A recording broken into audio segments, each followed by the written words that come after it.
Boston Red Sox season in 2023 did not go as expected, and it has caused a lot of change throughout the organization this past offseason. There's been a lot of changes in terms of on the field with player personnel, with the coaching staff, and also off the field with the front office and executives with the team. There's been a lot of changes, and there's a lot to talk about, so we're going to dive in and cover some of the big moves of the offseason for the Red Sox. So let's not waste any time. My name is Derek. I'm here with Luke. You're watching Bleacher, Brawls, and this is your Boston Red Sox offseason review.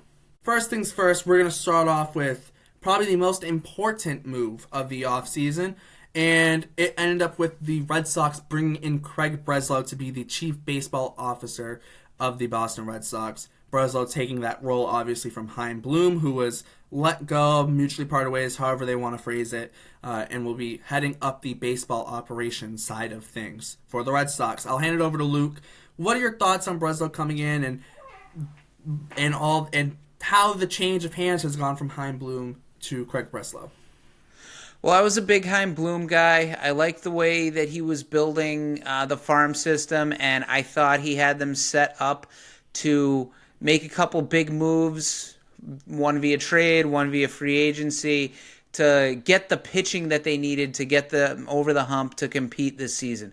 I was really upset when they moved on from Chaim Bloom, but I thought at least this signifies that they are at least going to go all in on this season. Maybe not go all in, not burn off the farm system for established players, but to make a move. They thought, everything was leaked afterwards that, Bloom couldn't pull the trigger. He wouldn't make a trade. Nobody wanted to trade with him because they knew he didn't want to trade any prospects. And now you find out that they bring in Craig Breslow to pretty much do the same thing. Not only that, but resetting the rebuild. And I'm really upset with that direction. I feel like this Red Sox team is talented enough to compete in 2024 if they just added one really good starting pitcher, and they didn't do that. Conceptually speaking, I like the idea of bringing in a chief baseball officer who has a great pedigree in pitching development, because obviously that's where the Red Sox are really lacking. They have so much talent on the positional side in the minor leagues, but nothing on the pitching side of things. So Breslow and the head of pitching, Justin Willard, and the new pitching coach, Andrew Bailey, those guys are quote-unquote stars in the administratively speaking, in the world of pitching. So I love that the Red Sox are going in that direction and trying to build a pipeline of pitchers that are going to contribute on the major league team. My problem with it is that it's going to be another few years before we see any results, and that's more of a John Henry issue, I think, not a Craig Breslow issue. I don't have any reason not to believe in how Craig Breslow's vision of how to build the team. I'm glad that it's focused on pitching, but I'm just really exhausted with this rebuild and the idea that now, because Roman Anthony and Marcelo Mayer and Kyle Teel look really good in the minor leagues, now we're just going to hold off everything and wait for them. That's got me furious. So that's my biggest takeaway from this season. I'm really upset that they are not trying to build around this 2024 team. It seems like it's all about 2027. You talked a little bit about the pitching and side of whatnot. I also want to add in Kyle, I think it's Bodie or Body, I don't know how to pronounce it, but he is the founder of Driveline, and the Red Sox under Chaim Bloom hired a lot of people from there, and I would assume that's going to probably continue under Craig Breslow, especially on the pitching side of things, and having the guy who founded Driveline now working as in some sort, I think it's like an advisory role of some sort. I think that's also big, alongside, like you said, Willard and Bailey, and obviously Breslow running the show. I think the philosophy change to pitching development too, especially having that be a key focus, is needed. The Red Sox have not really developed homegrown starting pitching, especially in a long time. You have Brian Bayo now, who's in the big leagues, but in terms of developing starting pitching outside of Bayo, in terms of homegrown guys, the last guy is like Lester or Buckles, and it's like, if you want to count Buckles, right? Because some people don't have fond memories of Buckles. Obviously, someone goes, Eduardo Rodriguez. Remember, Eduardo Rodriguez wasn't homegrown. They traded from him from the Orioles, although he was developed throughout the Red Sox system, but not homegrown. The Red Sox desperately need it. They need it. You cannot pay top of the dollar for starting pitching over and over and over again. That's what put them in the hole they were at with the David Price contract and the Chris Sale contract, et cetera, right? So I think it is a needed philosophy change. Under Chaim Bloom, I did believe in the philosophy of rebuilding, but I think the problem was in terms of pitching development, they didn't spend money on pitching development in terms of bonus pool money. The least, I think it was like they spent like by far the least amount of money on pitching prospects in the draft and in like international amateur free agency. So that's, I think, why there is a lack of pitching in the system. But the Red Sox have found some nice finds under Chaim. Did they find get some nice finds? But I think bring in Breslow. We've seen what he's done this offseason. Bring in Richard Fitz. He just brought in just recently actually traded John Schreiber for. I'm drawing a blank on his name, unfortunately. David Sandlin. I had to check it because that trade actually just happened this morning as of recording. So he's a little bit new to my mind, but someone seems to fit the Breslow mold of great stuff, high velo, control maybe not the best, but they'll work on it, right? And someone seems to be a high upside guy too that they got. So there's this new focus on pitching development, which I think has been desperately needed with the Red Sox in a long time. And I think that's what makes it so important to bring in a guy like Breslow. I really do like the philosophy shift. Obviously, there hasn't really been money spent, like you said. I think that's a little bit more of an ownership thing than a Breslow thing. And I'm excited to see what Breslow does, especially on the pitching development side with Bailey and Willard and Bodie. Not just minor leagues, but also big leagues too, because Bailey's the guy who kind of turned around Kevin Gausman and brought Logan Webb success after struggling a little bit in his first year or so in the big leagues, right? And turning some of those Giants pitchers around. So I think there's going to be massive focus on pitching development, minor leagues and big leagues as well, and I think that's massive for the Red Sox, and I think it's a needed philosophy change. Outside of that, there have been some moves, and I think kind of the two biggest moves were pitching related. Let's start with Chris Sale being traded. I think that's kind of the big one here. Chris Sale being traded straight up for Vaughn Grissom. The Red Sox also did eat a little bit of money on that trade. Well, I know we talked about it on the Bleacher podcast. Haven't talked about it on the YouTube channel yet. What are your thoughts on the Chris Sale trade and bring in Vaughn Grissom? I loved it. Absolutely loved it. I didn't trust Chris Sale anymore, and there are Red Sox fans that are upset about it. That's unfathomable to me. You can't rely on him to stay healthy. And finally, last year was the year he turned it around, and then he had a dead arm in June, and he came back and he was all right, I guess, in when he came back in August. But it wasn't. He pitched over 5 innings once in that time from his return until the end of the season. You can't depend on him. He's 34. He's not going to get more reliable as far as the health goes. So I was thrilled. Move on from him. Stop with this false hope of Chris Sale. If only he could be 2018. Chris Sale again. Yeah, if only Bobby Dahlbeck could be first half of 2021 Bobby Dahlbeck again too. Doesn't mean it's going to happen. And I love Vaughn Grissom. I love that trade. Giving up Chris Sale for Vaughn. I thought of it like getting Vaughn Grissom for nothing because I don't expect anything of Chris Sale anymore. And I love that he's a contact hitter. I think he's going to be hitting second in this lineup by the end of this season, and I think he's going to be really good. He gives me Xander Bogaerts vibes. His skill set. He's not. I mean, he couldn't play the shortstop position really in the major leagues, but I think he'll play second base more than adequately. I think he's going to be a great fit on this team, and I couldn't be more excited about seeing him. And people, like, the knock on him was that, if he was really good, then the Braves wouldn't trade him. Well, the Braves had no place to put him. They got Austin Riley and Orlando Arcia and Ozzie Albies and Matt Olson in their outfield. Which of those guys are you going to push off for a prospect that looks really good? I think that that deal happened right before really the Red Sox confessed that, by the way, we're not really going to buy in on this 2024 team. So I was amped when this trade happened. Then I was immediately pissed off because I realized we were it was right after they sold season tickets too. Right after they released season tickets, it was, oh, okay, now that we sold the season tickets, by the way, it ain't about this year. But regardless, Von Grissom's going to be here for a long time. I think he's got all 6 years of control left. So he's going to be a really good player on the Red Sox for a long time, I think.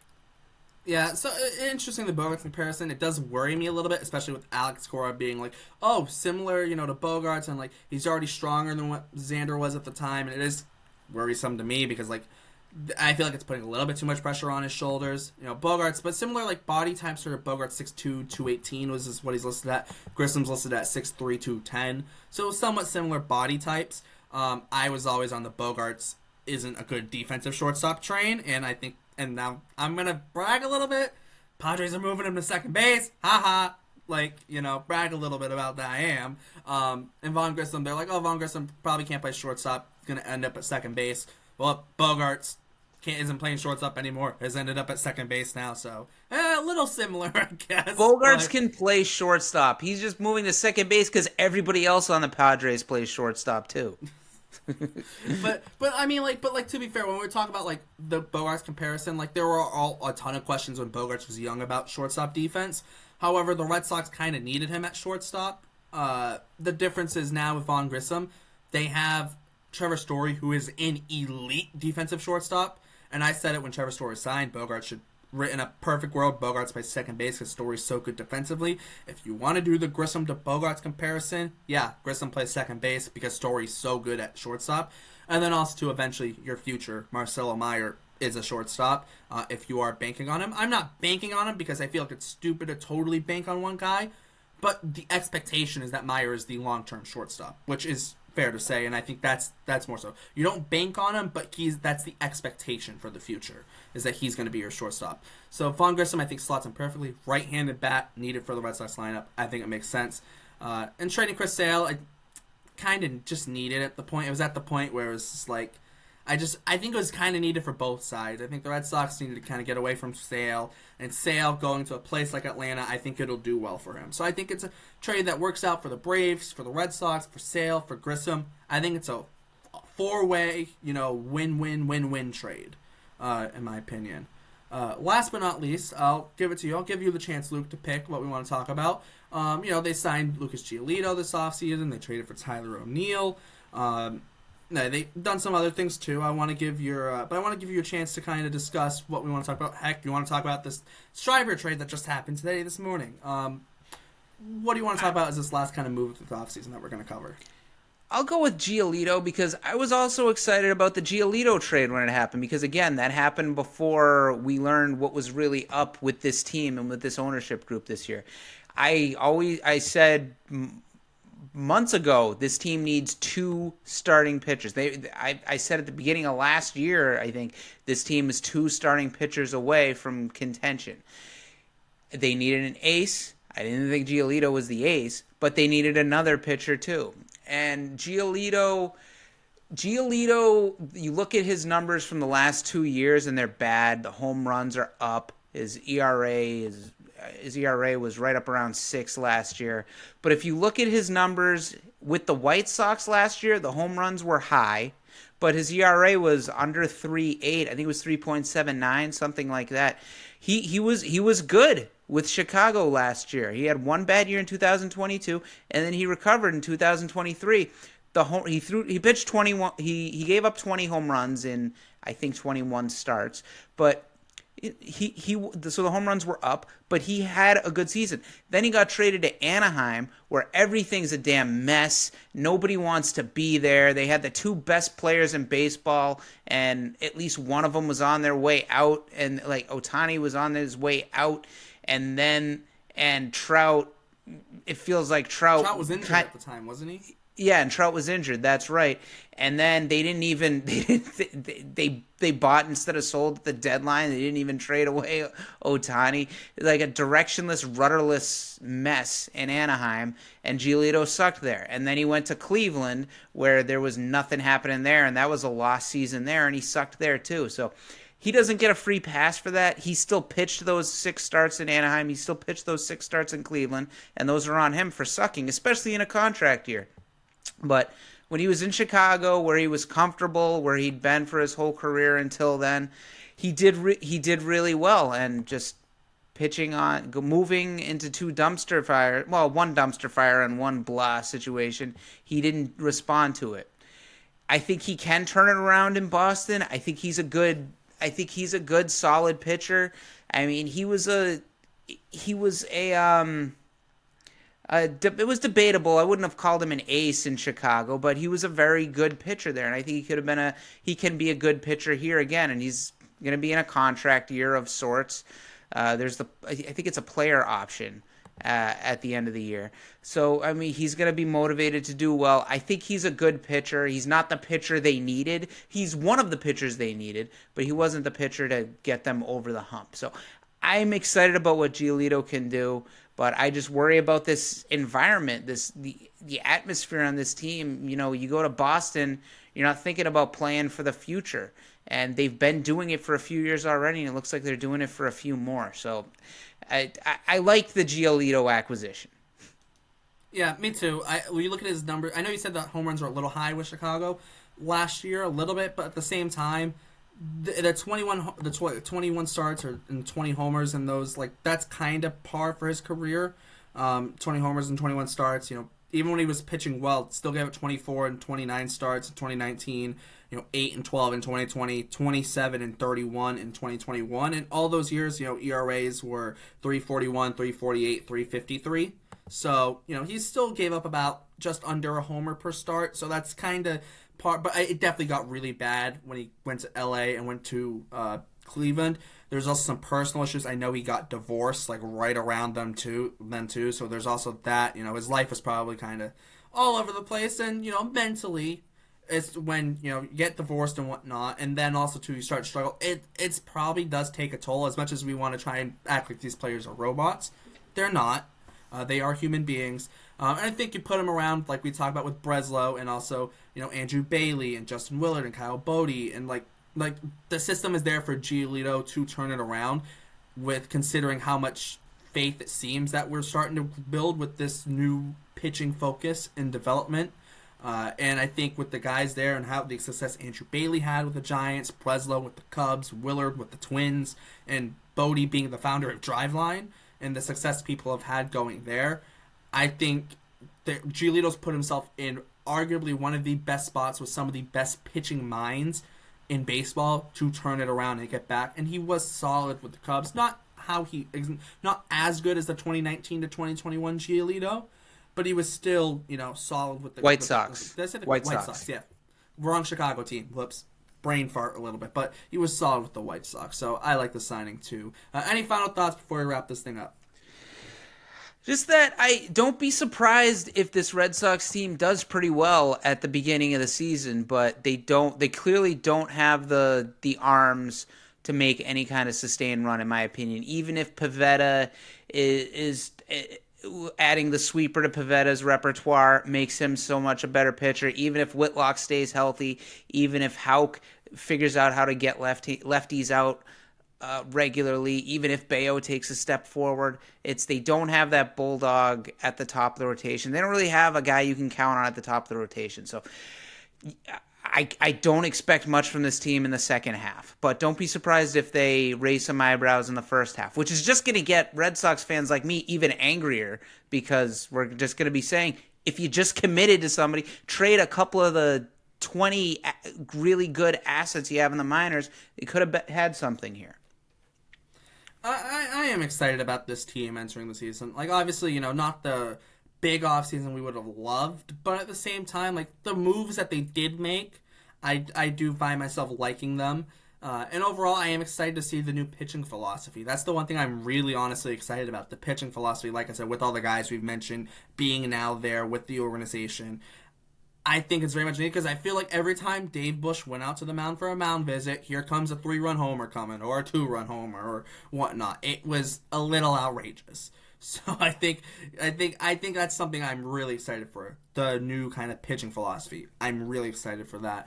And I think that's the big move of the offseason.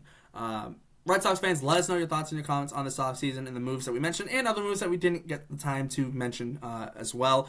Make sure to check out all our content that's going to be upcoming. Yankees offseason review tomorrow, MLB offseason review the day after, and then the start of our team profile series. We are excited about it. For Luke, my name is Derek. Thanks for tuning into Bleacher Brawls, and we will see you next time.